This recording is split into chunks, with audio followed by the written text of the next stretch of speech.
Oh, yeah. I can talk with it.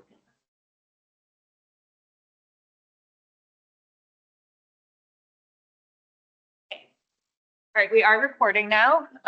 Also, we have oh, can you close the transcript?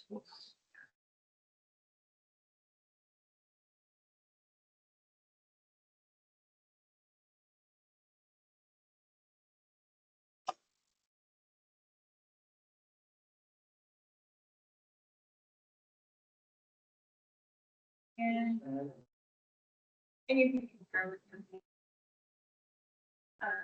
Yeah, whenever you're ready to go, somebody.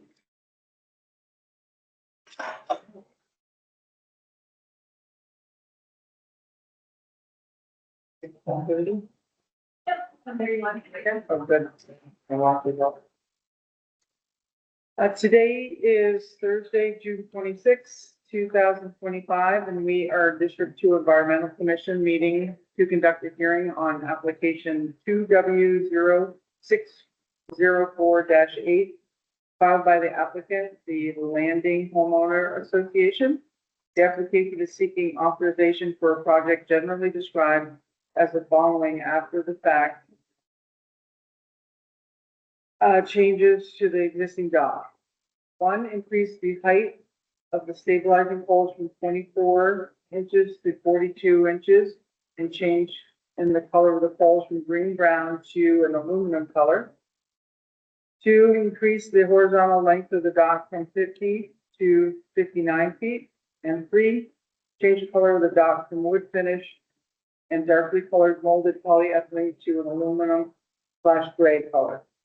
The project is located at Landing Lane in Wilmington, Vermont.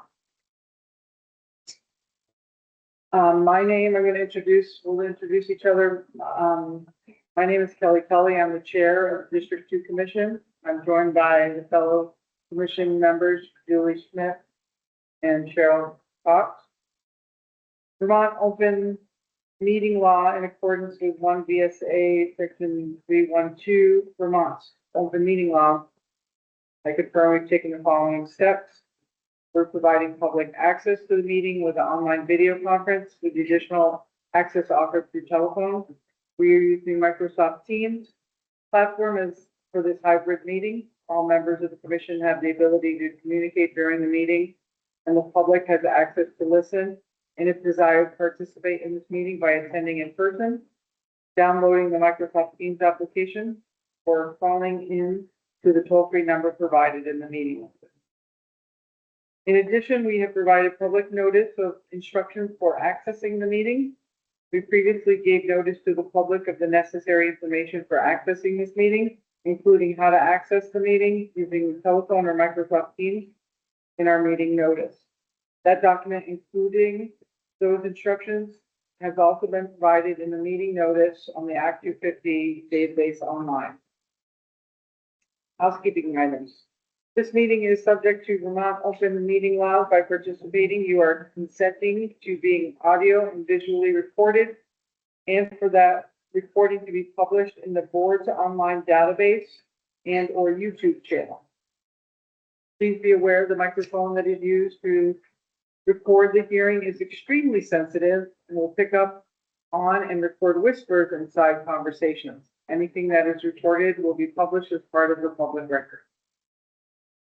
In addition to any written information or exhibits provided to the commission or Act 250 staff regarding official state business are considered public record and will become part of the permanent record to be published in the board's online database. If you would like to speak during the hearing, please raise your hand and wait to be recognized by the chair. Everyone will have a chance to present their evidence and respond to the information presented. There's no need to interrupt or talk over the individual who is speaking. Is there anybody participating remotely that we can tell? Nope. No. So I skip that part. The purpose of the hearing, we are charged with collecting evidence as to whether this project meets the requirements of Act 250, and based upon the evidence, decide to issue or deny the permit applied for. In attendance, let's start the meeting by taking roll call and attendance of all persons participating in the meeting. We have Jeffrey Stiles Yes. and Thomas Rafferty. Yes. Thank you. Can we, now read from Teams meeting participant list? Anyone who's participating, but we don't have any, so we don't have to do that. Participants are reminded that all people requesting party status, we can skip that because we only have the folks here. Excellent. Conflict of interest disclosure. The commissioners have reviewed all the materials submitted with this application in part with an eye towards identifying any conflicts of interest that a commissioner might have. We are not aware of any conflicts of interest that need to be disclosed at this time. Ex parte communications outside of today's proceedings. May I remind everyone that all communication, whether by letter, email, telephone, or in person, must flow through the district coordinator and not through other parties or commission members. The overview of the hearing process is such that the commission's charge is to collect evidence as to whether this project meets requirements of Act 250, and based upon that evidence, decide to issue or deny the permit applied for. You may want to participate in these proceedings as a party. Party status is important for these two reasons. I can skip that because we don't have any parties. Yeah. We have the applicant will present the project in brief. The commission will then consider the request from individuals or organized groups. We don't have any party status, folks. Yeah, no. If anyone have any questions? Nope. Great. Okay, we're going to administer the oath. I'm now going to ask anyone who thinks they might address the commission during this hearing to swear or affirm that they will tell the truth accordingly. Anyone who expects to address us, please raise your right hand. Do you solemnly swear to or affirm that the testimony or evidence that you shall provide relative to the consideration of this application shall be truthful, accurate, and complete under the pains and penalties of perjury? If so, answer I do. I do. Thank you. Okay, so the applicant will now give us a brief overview of the project. After that, we will consider the petition from any other individuals we do not have today. Thank you. So Jeff Stiles speaking on behalf of the Landing Homeowners Association and the person that prepared the application and all the documents. First off, let me thank the staff and other staff members who've been extremely helpful. And this was a complicated process, even for somebody who does a lot of this. So I did appreciate all the help that they provided and the friendly approach to that. And again, thanks to the commission for coming out and taking a look this morning at the property. Just a little bit of background. So the development was approved in the mid-1980s after some lengthy back and forth from what I could tell from the records of what I've read. And what's ultimately was approved was 19 single-family lots, of which there are 18 homes. We have one vacant lot still within the development. 2 of those homes are year-round residents, and the other 16 are seasonal, weekend, whatever we want to call those. The roadway is a private road that is owned and maintained by the Homeowners Association, as well as the tennis/pickleball court that we have there too. And then we have just over 20 acres of open space. That's dedicated open space that can't be built on, that was approved as part of the project. And also the docks that are subject of what we're here to talk about today. There are technically 19 slips, so every homeowner, every lot was assigned a slip by the developer before transferring the property over to the Homeowners Association, I think in maybe 1987, somewhere around there. As part of the original Act 250 permit, there was a number of conditions that were imposed upon the development. And we're here to talk about 2 of those conditions. I should note for the record, we had applied or requested a modification to the height of the stabilizing poles that were required in the original application at 2 feet. we had some that were taller. We were gonna request, some variance from that, but we've cut all those poles. They are 2 feet in height now. We're missing a few of the caps because somebody glued them down, so we cut them, become replace them. So they're on order. And then the other thing that we did have, which we had an application a few years ago, was the walking path that you all took coming up from the beach area was put in because of getting elderly, for handicap access. And probably most importantly, it was made so if there was an emergency down there, somebody could be extracted by the EMS without having to go up 50 floor stairs, which would not be a fun trip. Another thing I switched, in August of 2023, we were given a Lakewise Award. We applied to that program to have them come in and look at our waterfront and give us any ideas for improvements or anything that they felt was important that we maintain the natural environment there. They gave us the award. They made a couple of recommendations that we've implemented as far as vegetation, and we'll continue to work to keep the natural environment the best we can down at the beach area. We haven't brought in sand to create a beach or anything of that. It's all natural, and we do want to keep it that way. As far as the two provisions we're talking about today, I think it's important to note, there is no new construction proposed. What you saw there today has been there for 20 plus years. There was originally a wooden dock system that was originally in the 1980s, and that was replaced approximately 20 years ago with the dock system that's out there today. At this point, do I go into sort of why we want to do these things? I know watching the meeting, there was a little bit of an opening and then. Yeah, we can keep this relatively brief, so I think that's sufficient. If Yeah. the commission feels that's sufficient for an introduction, and then, as we're going through stuff, if there's stuff you haven't said, feel free to. Okay. Perfect. That's kind of a whole high level overview of the development and how we got to where we are today, I guess. If all that. Yeah, So then people, this is still, yeah, you can, great, you said that. okay. And we have to say we're focusing on pressure. Yeah. Okay.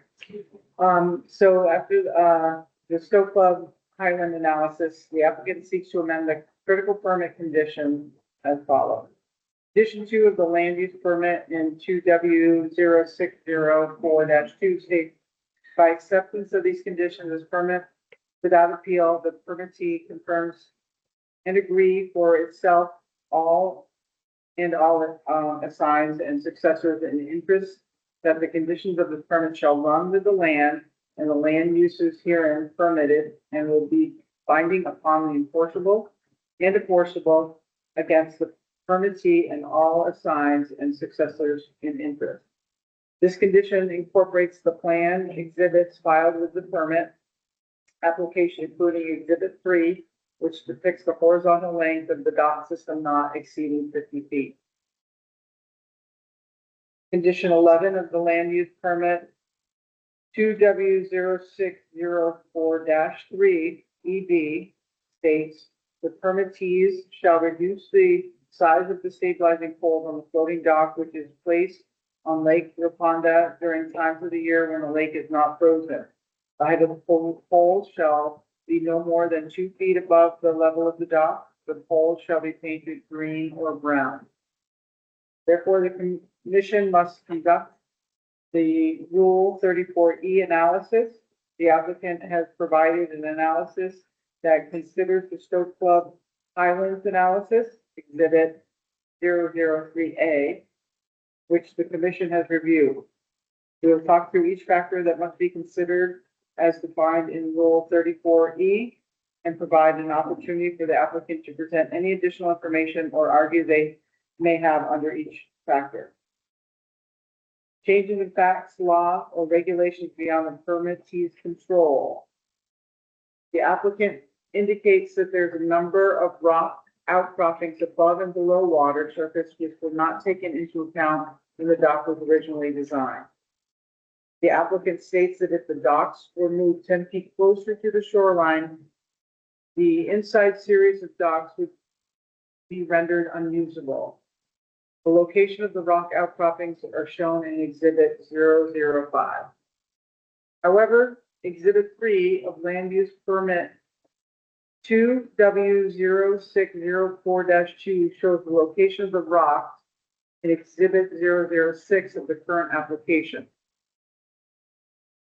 Now, we have everybody know, there's pictures of that? Yeah. Okay. Yeah. Right. So, that's a question. So those rock outcrops, you were asking before, it looked like some of them were at the point where, like, there was a pontoon boat or something that was almost resting on one. Do they have people have trouble getting in there to get their boats? They do generally, they throw a rope and somebody pulls them around the corner there and gets them in, yeah.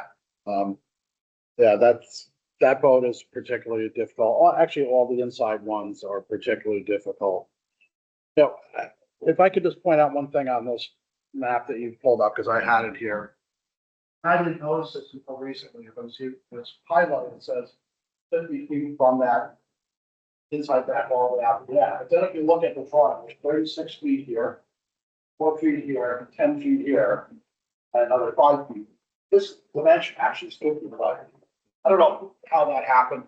Engineers not gonna tinker with that, but somebody made a mistake. I just wanted to point that out that, and that was how the original dock was built to those dimensions.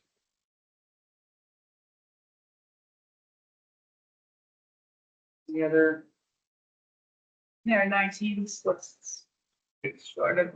There are technically 19 slips. Even with the way the dock's configured now, there's 3 or 4 I think that are really not usable other than by a paddle boat, maybe.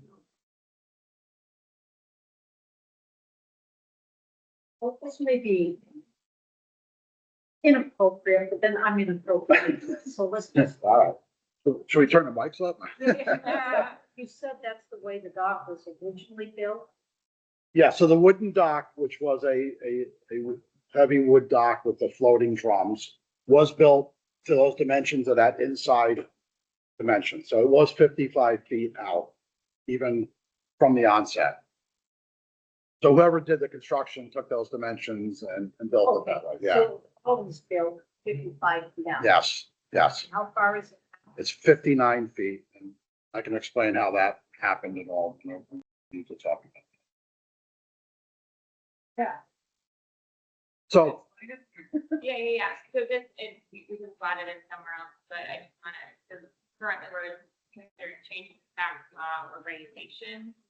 So I don't know if that's the case, but definitely move forward with that explanation of the current dimension.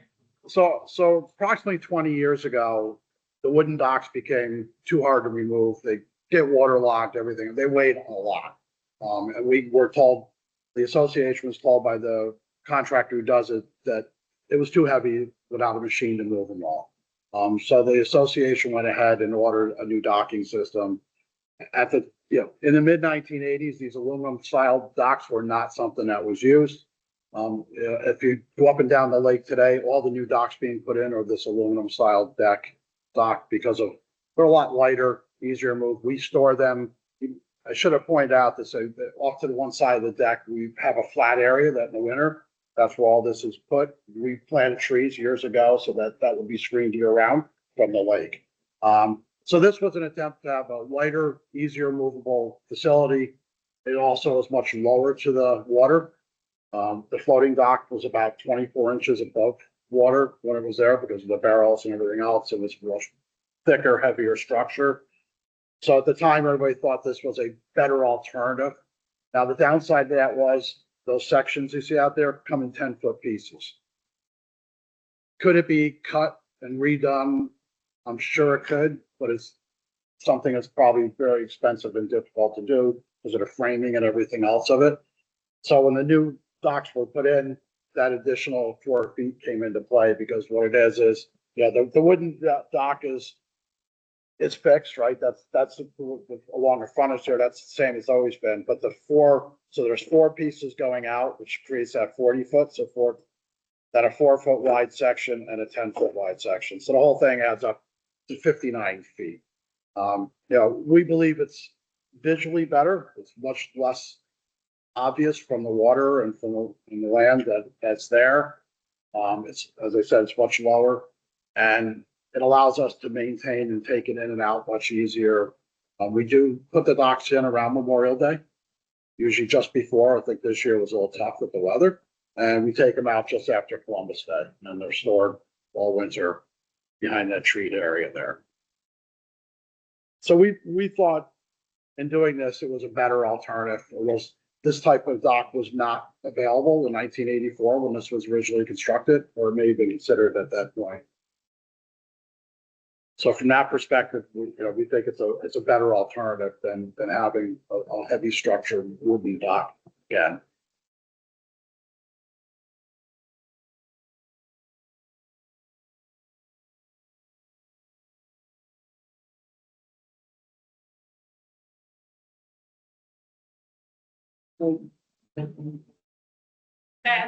A clarifying question. So you noted that the old dock would have been at about 24 inches above the water. Do you know roughly, and obviously it's shorter now, do you have that approximate? I think it's 9 inches now above the water. that's not bad. Yeah.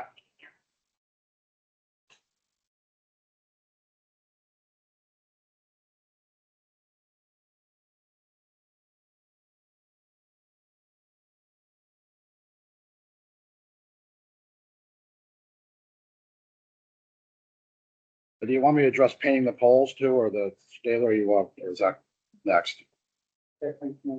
Okay. All right. Yes, next one. Changes in technology, construction or operations which necessitate the amendment. The applicant argues that the increased height of the stabilizer pole is necessary to maintain the safety of the dock users. Is there additional information from the application would like to present under this factor or applicant? As I say, we cut the poles, so we're no longer having to request that. All poles are at 24 inches.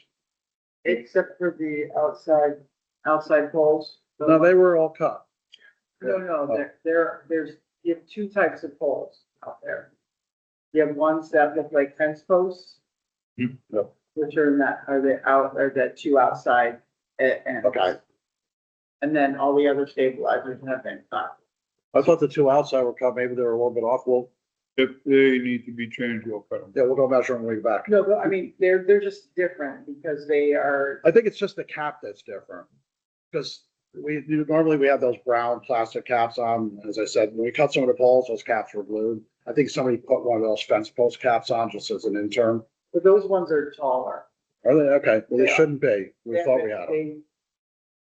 When we walked out there, I noticed if you're looking from the wooden dock, Yep. looking out towards the end of the first slip. On the right second- corner. The second finger, I mean, they just looked, I did not touch them, so I didn't know if they were Okay. a little bit more of a, a steel, No, like Well- you would have on fencing, nothing else, anybody. our intent is to have them all at 24. We'll go back and make sure they are. Yeah, the point being you're removing that. We'll cut it. From the application and. Yeah, check. Okay. Would it be a difference between the dock floating or the same level, or maybe thickness of the dock? That might So while there is some of the docks, if you notice, some of them were tilted a little bit. So if you jack them back to level, it comes in. But Yeah. our commitment here is we'll make them all 24. I can send pictures showing a measurement next to them. Thank you. Other factors include innovative or alternative design which provide for more efficient or effective means to mitigate the impact addressed by the permit condition. The applicant argues that the low-profile aluminum dock system and stabilizing poles has limited visibility from adjoining properties, and the gray color further reduces visibility. Is there any other additional information the application would like to present under this factor? Color. I think we're talking gray color. Yeah, well, is this where the post? So, yeah, the factor here is other factors, including innovative or alternative design that provides a more efficient or effective means to mitigate. So I think that kind of, what you explained earlier, I think captures that as far as this is a different means that wasn't available at the time. But if there's anything else that comes to mind as far as that type of factor, then I think, again, even the stabilizing poles, these are much smaller than typical 4x4 posts would be, less visible. Yeah. Unfortunately, this is probably a bad thing, but gray seems to be the color what we all deal with now with the sky is blue, right? I think it stands that, and that's why they use this galvanized, right? It holds up better and it's low visibility. And that's why we went with that as well. Particularly from a maintenance standpoint, it's good too. Other important policy considerations, including the proposed amendments, furtherance of the goals and objectives of duly adopted municipal plans. The commission did not identify an argument under this factor in exhibit 003A. Is there any other information the application would like to present under this factor? I think, the plan was approved years ago as part of the land use plan. It's still consistent with the town zoning and land use as single family residential development. And that, everything would still be permitted as it is now.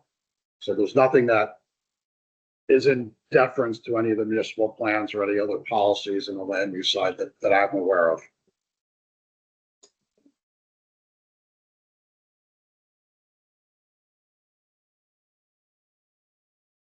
The manifest error on the part of the district commission, the environmental board or the environmental court in the issuance of the permit condition. The commission did not identify an argument under this factor in exhibit 003A. We've covered all that. Yeah. Okay. The degree of reliance on prior permit conditions or materials representations of the applicant in prior proceedings by any party, the district commission, the environmental board, the environmental court, or any other persons who has particularized interest protected by 10 VSA Chapter 151 that may be affected by the proposed amendment. The existing permit file shows the commission relied heavily on the condition to mitigate the aesthetic impacts. The permit history will be discussed in more detail during the criteria review portion of the hearing. Whether the applicant is merely seeking to relitigate the permit conditions or to undermine its purpose and intent. The commission asks the applicant to speak to this favor.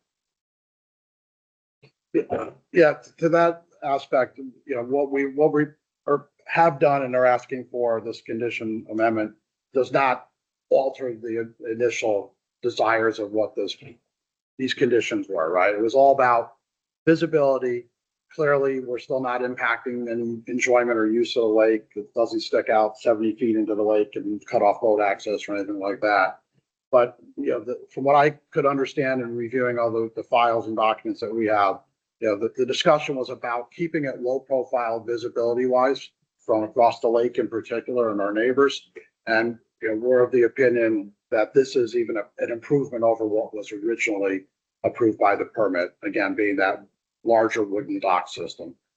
I think we have an improvement here over what, and it clearly meets the intent of what that condition was related to.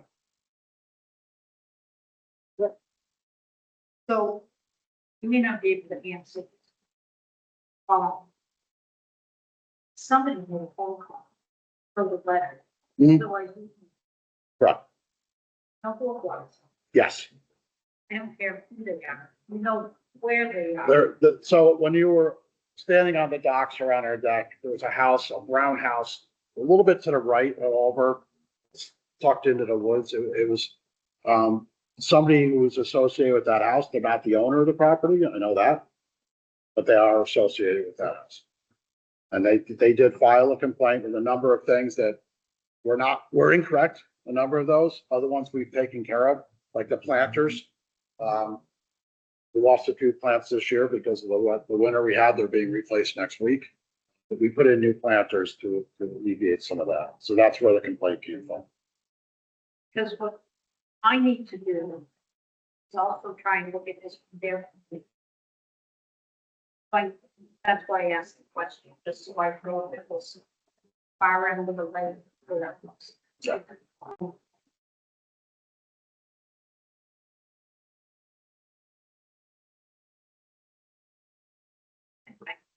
I guess I need to ask this. How is this not relitigated? Permit. permit conditions said it'll be X number of feet and the pole will be this color. How is this not relitigated? You may say it's got a better profile, it's not as visible. But that's still relitigating, even if it's an improvement. But one of the requirements is there things that have changed that make this potential better, right? So what I indicated was at the time this was originally approved, this type of docking system was not available. So this is a new technology, 20-year-old new technology. I'm sure right now they're probably using fiberglass type of material, but so this is a newer technology that wasn't available at the time the original permit was approved. And again, I firmly believe that the intent of that condition of the permit was to limit the visibility of the docks to the extent possible. And that what we've done with this new aluminum dock system it's a betterment to that than it was under the original approval. So I don't think it's relitigating because we're not out there asking to modify everything and put a whole, bigger docks in or anything else. Yes, this is another 4 feet out into the lake, but that's de minimis in my mind. And I don't feel from any stretch that this is relitigating the application.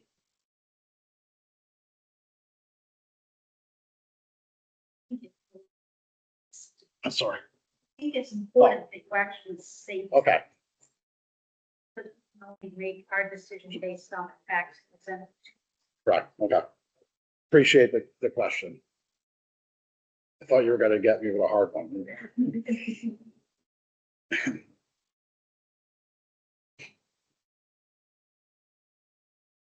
And we still didn't address the color of the poles. I just want to add one. We will paint them green or brown. We do not think that's a good idea for a couple of reasons. One, we think they're more visible that way. And secondly, we don't think having paint flaking off and everything else that ends up in the water is a good idea. They are stainless or they're galvanized. Paint doesn't stick to them very well to begin with. And we just think leaving it all, what I'll say is more natural color, the gray, is a better alternative. But should the committee want to impose that, leave that on there, we'll paint them next week. I think the original ones are wooden. Is that They were wood before. They weren't painted either, I don't believe. And they were pressure treated. Yeah, it was pressure treated wood.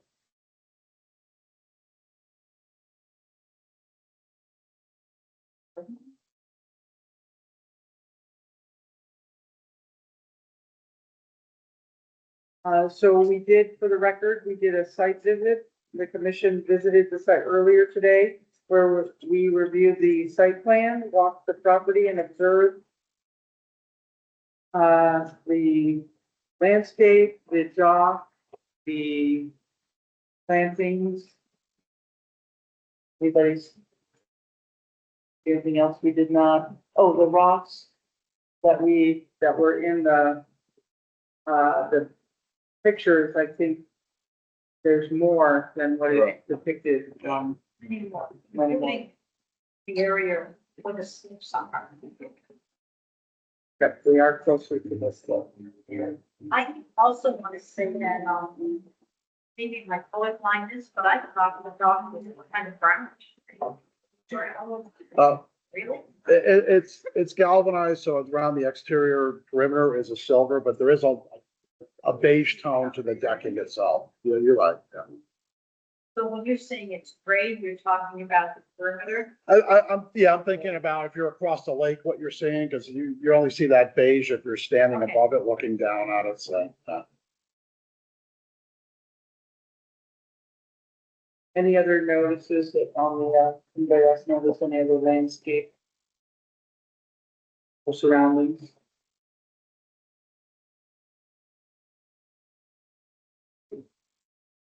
We'll move on to criterion 8, aesthetics. Criterion 8 provides that before granting a permit, the commission must find the project will not have an undue adverse effect on the scenic or natural beauty of the area, aesthetics, historic sites, or rare or irreplaceable natural areas. 10 GSA 6086A8.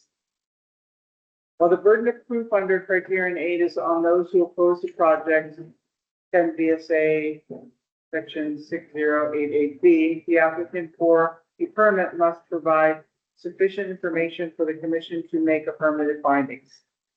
Before accepting evidence under criterion 8, I will be providing an overview of the permitting history of the dock under this permit series to provide context for our discussion today. Land use permit 2W0604 was issued in January 1985 and authorized the construction of one single-family home and the conceptual approval for 11 single-family homes and 9 condos.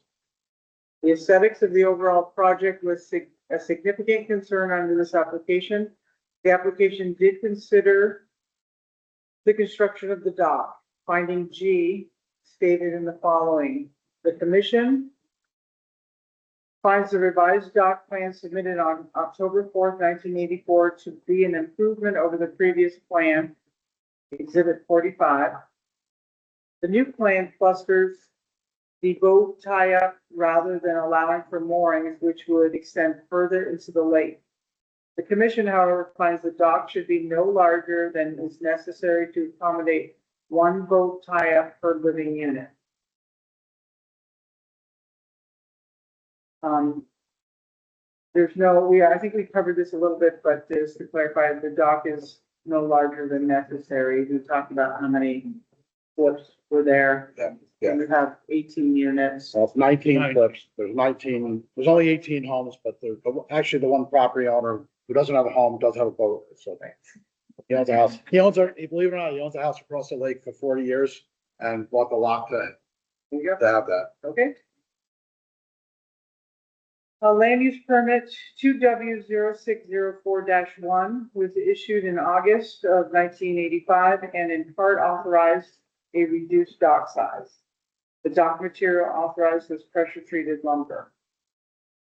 Land use permit 2W0604-2 was issued in April of 1987 and authorized a reconfiguration of the dock design. A request to alter the location of the deck, not the dock, was denied as part of this application. With respect to the dock, the findings stated the following: the new dock with a wood finish in darkly colored molded polyethylene does not represent a significant aesthetic change from the previous approved dock, which was pressure treated lumber. Land use permit 2W0604-3 was issued in November 1987 and authorized the reconfiguration of the dock design, including the addition of 4 risers leading from the dock to the deck. This redesign did not include a proposal to extend the horizontal length of the dock. This permit was appealed and subsequently amended by land use permit 2W0604-3 ED, 2W0604-3 EB finding 14. During the summer, a floating dock is placed on Lake Rotunda waters in the area of the dock. Those portions of the dock which are visible above the water are made of wood and colored brown. Wood stabilizing poles rising several feet above the dock are placed at various points around the dock. These poles are made of metal and colored gray. 2W0604-3 ED conclusion. The dock and the deck are large in scale compared to the small size of the lake with its limited shoreline. Thus, the dock and the deck disrupt the natural appearance of the lake and the shoreline. This disruption is visible by viewers in homes surrounding the lake, who see large intrusions onto otherwise naturally appearing areas. Further, the size and color of the stabilizing poles around the dock exacerbate this visual intrusion by adding natural and unnaturally colored elements. However, the board has also concluded that the applicant has failed to take generally available mitigation steps to improve the harmony of the proposed project with its surroundings. Finally, the applicant could reduce the size of the stabilizing poles and paint the poles brown or green or blend better with the natural setting. Queechy analysis, any thoughts or do you have any other? Yeah, I'll just note that all of that was just to provide context of the permit history of what findings were found previously based on conditions, on-site conditions at the time when we were in the For the Queechy analysis, the commission relies upon a two-part test to determine whether a project satisfies criterion 8. First, it determines whether the project will have an adverse effect under criterion 8. The commission looks to whether the proposed project will be in harmony with its surroundings, or in other words, whether it will fit the context within which it will be located. In making this evaluation, the commission examines a number of specific factors, including the nature of the project's surroundings, the compatibility of the project design with those surroundings, and the suitability for the project's context of the colors and materials selected for the project, the location from which the project can be viewed, and the potential impacts of the project on an open space.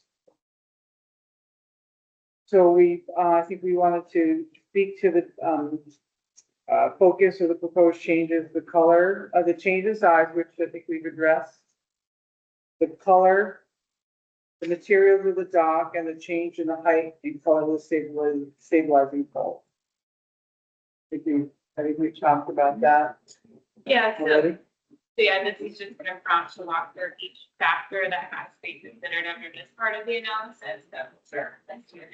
So the nature of the project surrounding, the compatibility of the project design with those surroundings, the suitability of the project's context and the colors and materials selected for the project, the location for which the project can be viewed, potential impacts on the project on open space. If the commission concludes that the project has an adverse effect under criterion 8, the commission moves to the second part of the test and evaluates whether the adverse effect is undue. So I would just go back, so each bullet point, so Yep. how we did, Okay. don't say it, and then just, if you have you don't have to have a response under every factor, but these are the factors they have to consider, Right. so, yeah, they just wanted to know. Okay, so the nature of the project surroundings. Yeah, we still believe it fits in with the surroundings. I think you all saw it. And again, I think this is a little bit different than a new project, right? We have to sort of take in context of what was approved versus what we're asking for some change to. I think what the answer actually is the project is located on a lake. So go from there, what is the nature of the project's surroundings? Okay, I'm not sure So right. Quinn's gonna have to write findings. Okay, And she can't write findings on what she remembers. It has to be on the record. okay, So talk about the nature of the surroundings.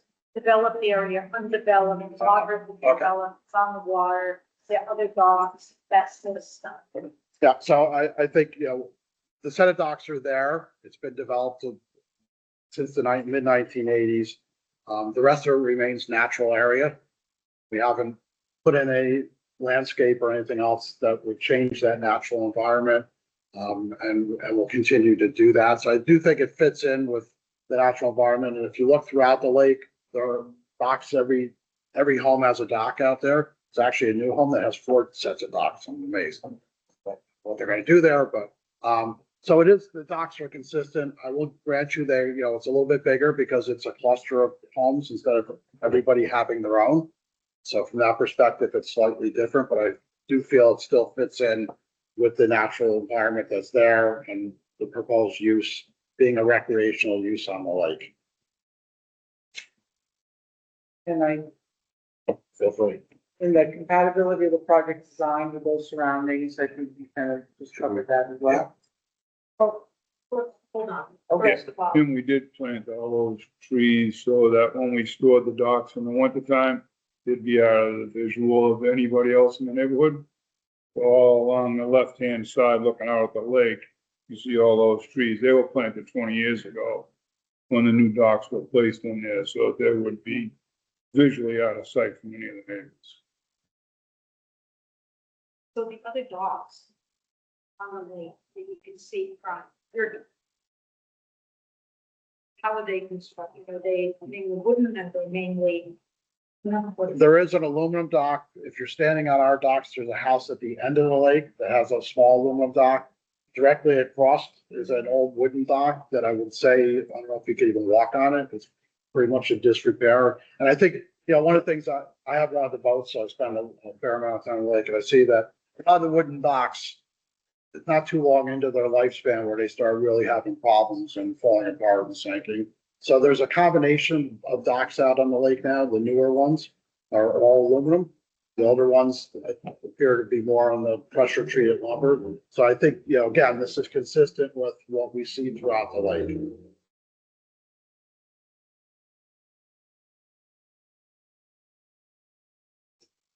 Suitability for the project's context of the colors and materials selected. Again, we've spoken a lot about that. So And the locations from which the project can be viewed. it's the same location. It's been most of the view shed is anybody on the water. You really can't see it from the land side. There's a few homes across from us that can see it. I think it's important to note that nobody has appeared to object to today. And everybody was given adequate notice of the meeting and all of the information. So again, I think we're tucked in the cove there pretty quietly and not visible from the majority of the lake, to be honest. Even the loons seem to like it this year as they moved in just then. You build those, next to those trees too. Yes. Yes. And the potential impact of the project on open space. There's no impact on open space. It's private property. It is dedicated open space within the development, but still remains private property.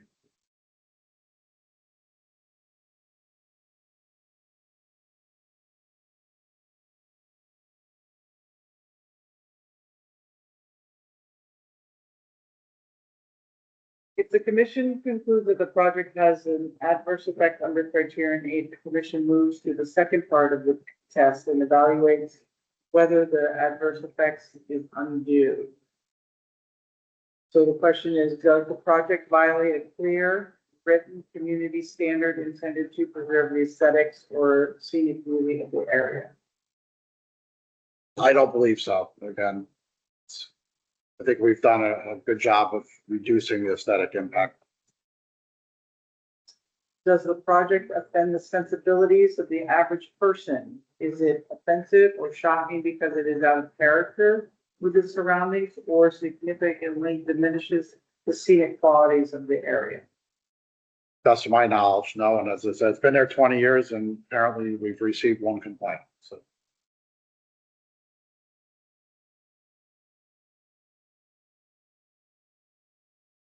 Has the applicant failed to take generally available mitigation steps which reasonable person would take to improve the harmony of the project with its surroundings? no, we consistently look for natural plantings to use there. At one point, we had one of our residents was planting flowers in the pots and we were told, no, that's not natural. Don't do that. So we no longer have flowers. We just have the year-round screening we're trying to keep there with type of plants we're using.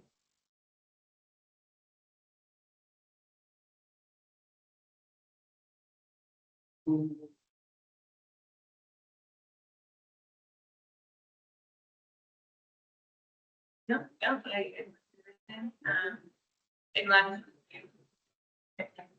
Do you have any other thing you'd like to add? No, I think I would just be repeating some of the same things. So I think we've said what we feel there and hopefully it meets with their commission's approval. So thank you all for your participation. The commission will consider all of the evidence and the testimony presented today. Next, the commission will issue a hearing recess order, which keeps the records open for a time. Typically, a hearing recess order asks the applicant and sometimes other parties to submit supplemental information in response to questions that were raised today. It allows parties an opportunity to respond to those supplemental findings of filings. Once the process is complete, the commission will consider the record to be final. Once we have all the supplemental information that we need, we will deliberate the issue and issue our decision as quickly as possible. If there are no further comments, the hearing is now in recess. Thank you. Thank you all. We appreciate your time. Thank you. Sorry to drag you down here and make you come out. Thank you very much. Nice job.